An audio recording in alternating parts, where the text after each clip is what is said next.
Here's the here's an issue that we're going to run into though. Because that's darker now, I've lost some of the contrast in him. He isn't as contrasted as the background, and so I need to infuse that into him again. And I want to do that in the shadows. Yeah, this is a nighttime shot, so it's not going to be foreign, or the viewer isn't going to expect to see a lot of detail in the shadowed areas. So I can fudge towards or like push it towards the shadows without losing. So let's do that. And this is where we want to make that luminance mask. So I'm going to turn off these top two layers because I want to only look at the background layer for now. Okay? And what you want to do is you want to go into your channels. Okay? And most of you, the layers and channels are going to be nested together, but I pulled them apart. That way you can kind of see both sitting side by side here. And what I want you to do is I want you just to click on the red channel. Okay? And so it should look like this. Only one eyeball should be on. It should have the background. Okay? And when you click on the red channel, it should click to there. If it doesn't work that way, it probably means that something else is on or something is in the way. Okay? Now, remember, where we see the lightest areas, that's where the majority of, or that means there's a large amount of that color there. So in this file, there's a lot of red, and that's due to the fact that we have those street lamps. Street lamps are by the time they get to us, more of a yellowish, which is that decreasing temperature of light, going towards red, and so that's what's happening. It's the whole thing is bathed in red, really. Okay, and now let's look at the green. Green is your detail channel. A lot of times, you're gonna find your nice tones and the breadth of the image inside here. Okay, and you can see that's kind of nice.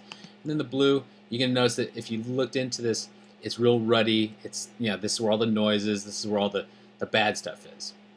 Okay, the blue channel is where we want to stay away from things because it's just not in a good place.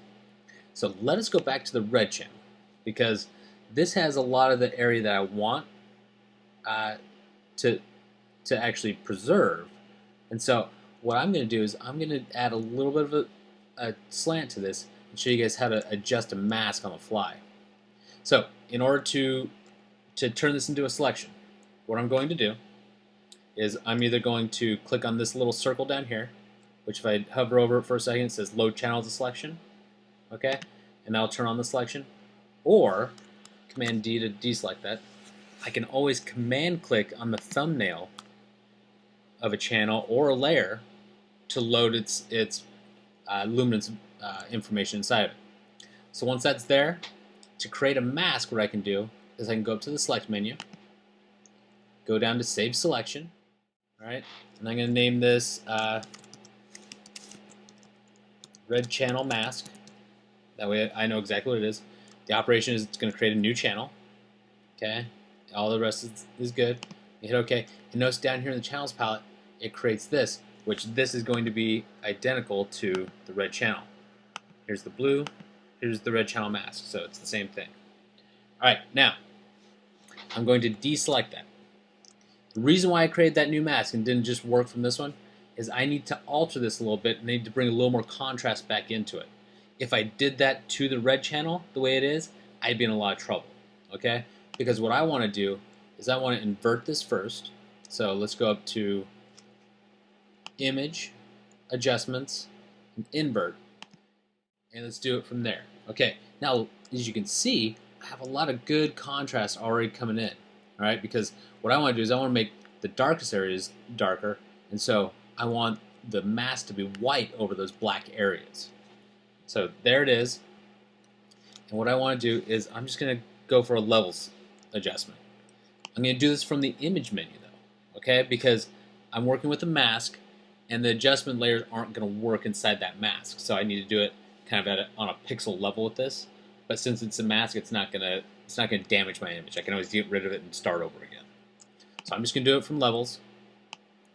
What I'm going to do is I'm going to make sure that my brightest areas have a full range there. I'm going to make sure that my highlights, which are my shadows right now, are protected really well. I just am getting a little bit of depth into them, okay? Because I want I want to maintain that separation.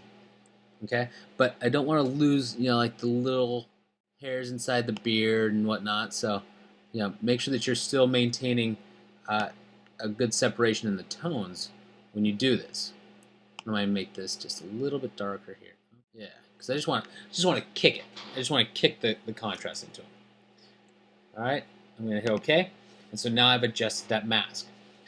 Masks, as they're black and white, you can do tonal adjustments to them to bring out more or less of the contrast to make your effect seem to increase the protection or decrease the protection of the mask as needed. Let's go up. Let's look at these layers here. I've turned on the rest of the eyeballs. I have got that in place, and so my mask is there. I'm getting ready to use it. And so what I'm going to do is what I need to do, let's do that curves adjustment one more time. All right, and I'm going to command click the mask. All right, and so once that's turned on there, what I can do, come up, go to edit, fill, open up the fill, and then you just fill it with black. All right, and when you do that, it's going to fill that in. And right now, if we look at it,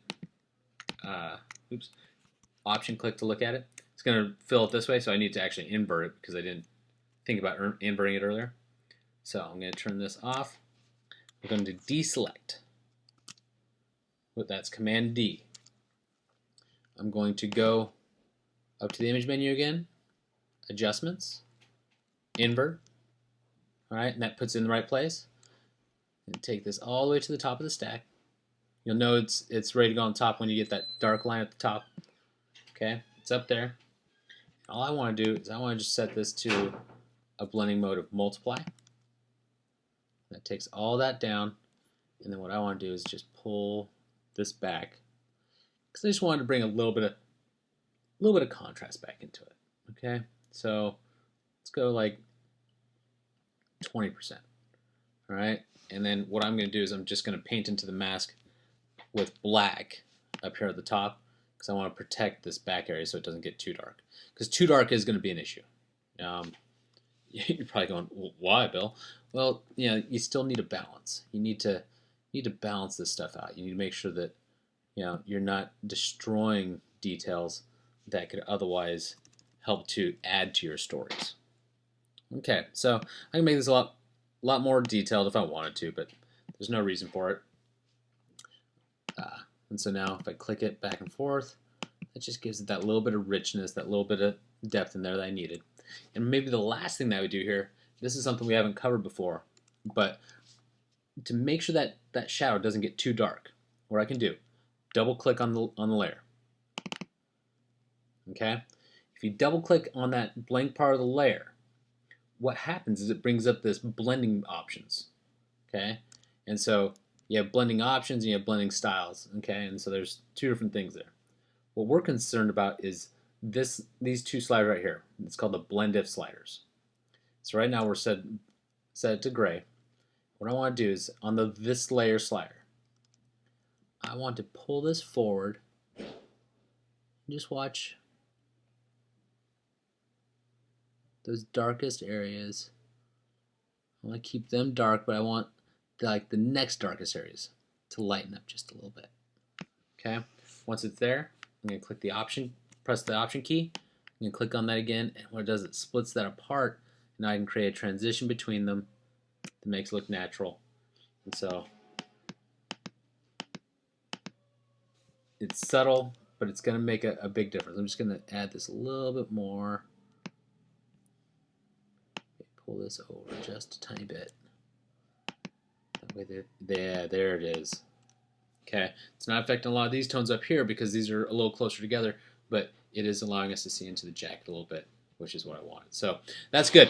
And so that's basically what we covered in the whole of Monday. So we're going to go from here next time, and we're going to start talking about toning, and we're going to keep working forward with this and have some more fun. So try this out a few more times and make sure you understand how to make the Luminance masks, and I will talk to you all soon.